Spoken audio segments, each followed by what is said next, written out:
স্বামীর চিন্তায় গলা দিয়ে খাবার নামছে না রুবায়েত ফাতেমা তনির। কারণ দিন দিন স্বামীর অবস্থা খারাপই হচ্ছে। টানা 2 মাস ব্যাংককের সব থেকে নামি দামি হসপিটালে চিকিৎসা নেওয়ার পরেও তার কোনোই পরিবর্তন হচ্ছে না। একদিকে টাকার চিন্তা, অন্যদিকে স্বামীর চিন্তা, এভাবেই চলছে তনির জীবন। তবে সবকিছুর ঊর্ধ্ব তনি একজন ব্যক্তি, একজন মানুষ, তাই তাকে জীবনের তাগিদে সবকিছুই করতে হচ্ছে।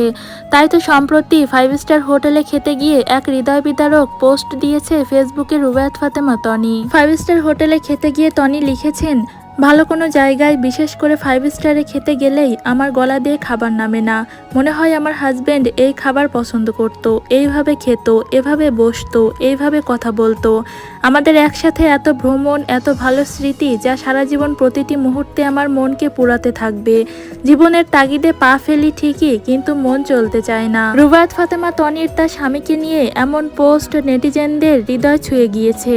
সবাই বলছে রুবায়েত ফাতেমা তনি আসলে অনেক স্ট্রং একটা মানুষ, নয়তো তার স্বামীকে এই অবস্থায় রেখে বিজনেস এবং তার বাচ্চাদের সবকিছুই সুন্দরভাবে সামলাচ্ছে তনি, যেটা হয়তো অন্য কোনো সাধারণ মানুষের পক্ষে অসম্ভবই হয়ে দাঁড়াতো। তো প্রিয় দর্শক, তনির এই স্ট্রং পার্সোনালিটি আপনার কাছে কেমন লাগে কমেন্ট করে জানাতে ভুলবেন না। আরও আপডেট পেতে আমাদের চ্যানেলটি সাবস্ক্রাইব করে পাশে থাকা বেল আইকনটি ক্লিক করে দিন। ধন্যবাদ।